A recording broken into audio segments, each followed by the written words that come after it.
hari Senin tim Adipura dari pusat dan dari Banda Aceh datang untuk menilai apakah kita layak diberi anugerah Piala Adipura atau tidak.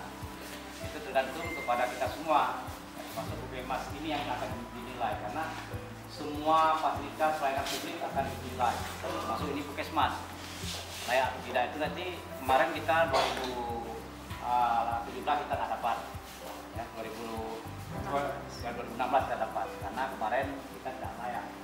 Jadi ini sangat pengaruh dengan kinerja kita. Kenapa dapat atau tidak itu kan berpengaruh dengan kinerja kita, kepedulian kita kepada lingkungan kebersihan. Jangan sampai Puskesmas selama ini menyumbang ke tidak dapat Adipura kita yang 2000 tahun ini, ya saya berharap itu.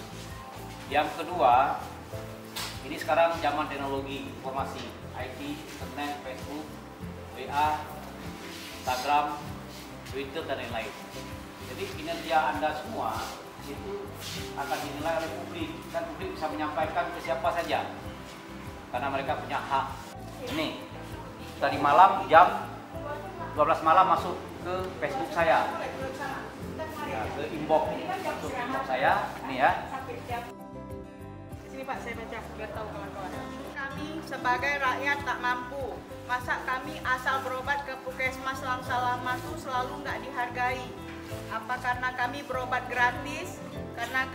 Karena gratis makan. Kami ini kurang dihargai, padahal waktu itu suami saya udah nggak sanggup lagi nahan rasa sakit. Sampai di UGD malah disuruh ke ruang berobat. Dan setelah itu bukannya ditanya sakit apa, itu malah diambil kartu antrian. Dan setelah itu bukan malah dipanggil, tapi malah nunggu lagi orang habis senam. Dan sampai 1 jam, dan setelah itu nggak dipanggil-panggil juga. Malah di ruangan BPJS itu pada ngumpul macam-macam di kedai kopi. Dan setelah itu karena suami saya nggak tahan lagi, saya mengajak suami saya pulang. Pada dia mati di situ. Terus terang kami sangat kecewa dengan pelayanan Puskesmas Langsalama. Kalau Bapak nggak percaya, Bapak tanya aja sama orang-orang yang berobat di situ. Kira-kira puas nggak pelayanan di situ? Maka hargai dan terima kasih dengan apa yang telah Anda dapat hari ini, ya. Beri pelayanan yang baik pada masyarakat. Agar apa? Agar kita dihargai sebagai penyelenggara negara, kita dihormati, bahwa kita dibutuhkan oleh mereka, bahwa kehadiran kita itu sangat dibutuhkan oleh mereka. Bukan kehadiran kita itu malah membuat mereka sakit, mereka tidak terlayani seperti tadi. Ini ironis, ya. Jadi hal-hal seperti ini masa-masa dulu sering terjadi. Tapi ini kita sebagai orang pendidik, orang intelektual, kan kita semua orang berpendidikan, orang sekolah, dokter, perawat dan lain-lainnya, bukan orang-orang yang tidak sekolah, ya. Maka kita dituntut itu, Ibu Bapak sekalian. Saya sampaikan ini kenapa? Jangan nanti imbasnya akan terjadi. Bila kena itu orang yang pintar, dia tahu hak dia itu kan kerja ini, dia akan berontak, ya, akan jadi masalah pada kita. Ya, ini mereka karena tidak tahu haknya sudah terganggu, haknya tidak terpenuhi, karena mereka hak mereka. Ya, BPJS sudah ditanggung oleh negara.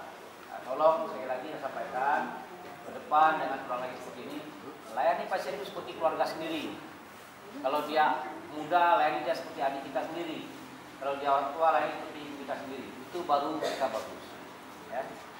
Jadi hari ini kita harus bisa berdiri, harus bisa membangun kepercayaan kepada masyarakat bahwa kita hadir di sini itu adalah untuk mereka. Kita hadir di sini adalah dibutuhkan oleh mereka. Kita hadir di sini adalah memberi pertolongan dan bantuan kepada mereka. Ya. Jadi jangan sampai hal itu ulang kembali, karena kalau Anda semua melakukannya dengan keikhlasan, tulus, pasti nilai ibadah dan dapat pahala, ya, dapat berkah. Walaupun gaji yang nggak dapat pulang, keluarga itu menjadi berkah. Tapi kalau kerjanya tidak ikhlas, ya, mungkin karena hal-hal lain, sudah kalau kerja tidak ikhlas, pasti kualitasnya tidak akan baik, ya. Saya nggak sebutkan siapa orang yang kemarin itu, ibu itu saya tanya, ibu bisa tahu orangnya, bisa tahu namanya, dia foto, dia kirim, bisa nggak? Ini untuk pertama kali saya nggak sampaikan itu. Nanti kalau yang kedua kali terpaksa saya sampaikan. Siapa orangnya? Saya tidak mau mempermalukan ibu. Tapi kalau itu memang mau, ya masa saya lakukan. setiap tindakan, sebelum tindakan saya sudah awal-awal memberi warning dulu, peringatan-peringatan. Tapi kalau juga nggak bisa dengan peringatan dan pembinaan, ini terpaksa dengan, walaupun dikatakan itu arogan, terpaksa saya lakukan karena untuk menjaga nama baik pemerintah Kota Langsa dan juga sebagai penyelenggara negara. Ya.